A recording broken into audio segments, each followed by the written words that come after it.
নমস্কার বন্ধুরা, ফিরে এলাম আবার একটা ব্লগ নিয়ে। আমার মাছগুলো খুব সুন্দরই রয়েছে।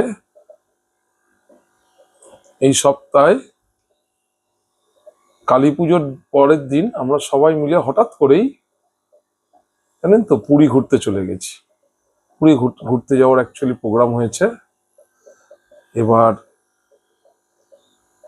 হঠাৎ করে খুব চিন্তায় পড়ে গেছি যে কিভাবে কি করব। এতগুলো ট্যাঙ্ক আমার, মাছগুলোকে কিভাবে রেখে যাব। তো অনেক চিন্তা ভাবনা করে আমার মোস্টলি প্লান্টেড ট্যাঙ্ক সবই আপনারা দেখেছেন। ডিসকাসও আমি মোটামুটি রাখি প্লান্টেডেই। যেরকম ভাবে ডিসকাস বা যে কোনো মাছ আমি চেষ্টা করি তারা ন্যাচারাল হ্যাবিটাটে যেভাবে থাকে।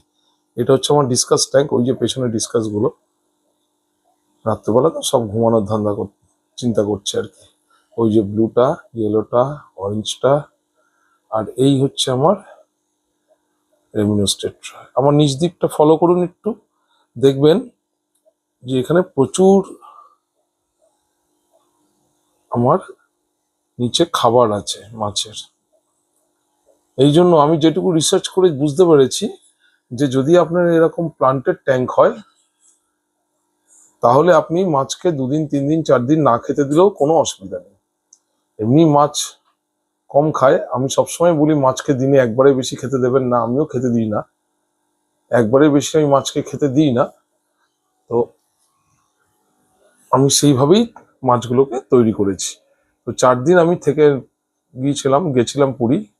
আমি শুধু কি করেছি, লাইটগুলো অফ করে দিয়ে গেছিলাম, বাকি পাম্প, হিটার, ফিল্টার সব চালু ছিল।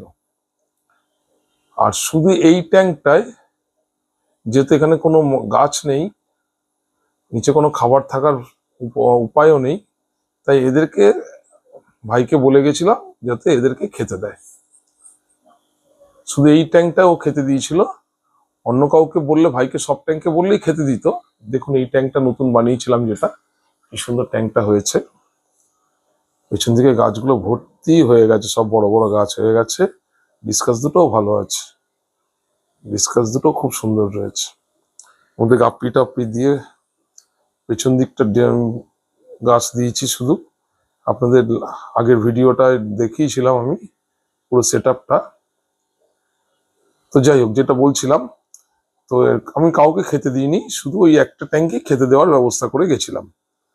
এসে একটু চিন্তায় ছিলাম সত্যি কথা বলতে গেলে, কিন্তু এসে দেখলাম সব মাছ একদম ফিট আছে, কোনো লাইট জ্বালাইনি।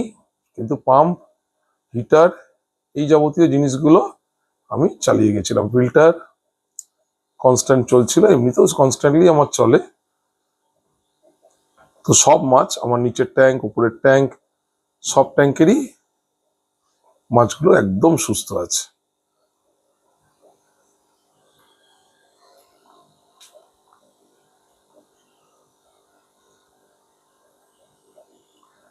নতুন ট্যাঙ্কটাও কিন্তু খুব ভালো সেট আপ হচ্ছে, আস্তে আস্তে ম্যাচিওর করছে।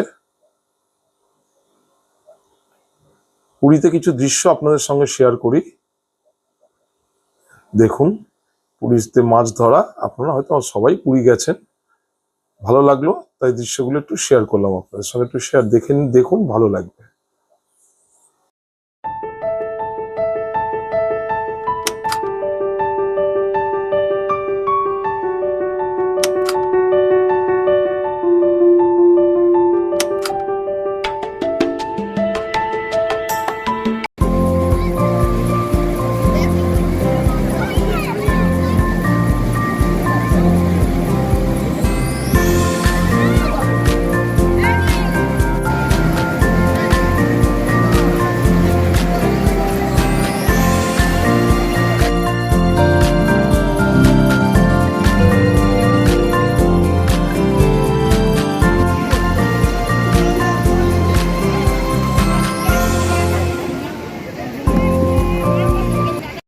নমস্কার বন্ধুরা, দেখলেন তো পুরীতে আমাদের খুব ভালো করে 4টে দিন কাটলো।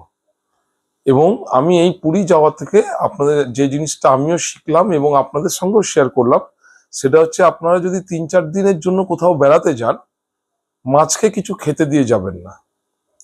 মাছকে অ্যাজ ইট ইজ রেখে যান, লাইটটা অফ করে দিয়ে যাবেন, বাকি ফিল্টার, হিটার, পাম্প এই জিনিসগুলোকে চালু রাখবেন। তাহলে দেখবেন আপনার অ্যাকুয়ারিয়াম আপনি ফিরে এসে দেখবেন অ্যাজ ইট ইজ ভালো আছে। হয়তো কিছু গাছ ইয়েলো হয়ে যেতে পারে, এর বেশি কোনো ক্ষতি আপনার অ্যাকুয়ারিয়ামে হবে না। আপনার যেটা লক্ষ্য মাছ, সে মাছ আপনার একদম ভালো থাকবে, সুস্থ থাকবে, করে দেখবেন। কিন্তু অন্য কাউকে দিয়ে যাবেন, সে গুচ্ছের খেতে দেবে, সে অ্যামাউন্ট জানে না, জল দূষিত হয়ে যাবে, মাছ মরে যাওয়ার চান্স সবসময় থাকে। সেই জন্য আমি সবসময় বলি এরকম প্লান্টেড ট্যাঙ্ক করুন, ন্যাচারাল ট্যাঙ্ক, যেটা আমাদের মূল লক্ষ্য মাছ রাখা এবং তার মধ্যে প্রচুর গাছ রাখা। এই গাছ লাগালে আপনার সবটুকু কাজ হয়ে যাবে। কোনো টাইমার লাগানোর দরকার নেই খেতে দেওয়ার জন্য, কোনো হলিডে ফুড প্যাকেজের জন্য ফুড লাগিয়ে দেওয়ার দরকার নেই, কিচ্ছু দরকার নেই। জাস্ট লাইটটা অফ করে দিয়ে নিশ্চিন্তে চলে যান। ধন্যবাদ। এইটুকুই আজকে আমার বলার ছিল, এইটুকুই অভিজ্ঞতা আপনার সঙ্গে শেয়ার করার ছিল। যদি ভালো লাগে আমার চ্যানেলটাকে একটু সাবস্ক্রাইব করে দেবেন, আর আমার বেল আইকনটাকে টিপে নোটিফিকেশনটা অন করে দেবেন। সবাইকে ধন্যবাদ, সবাই ভালো থাকবেন, নমস্কার।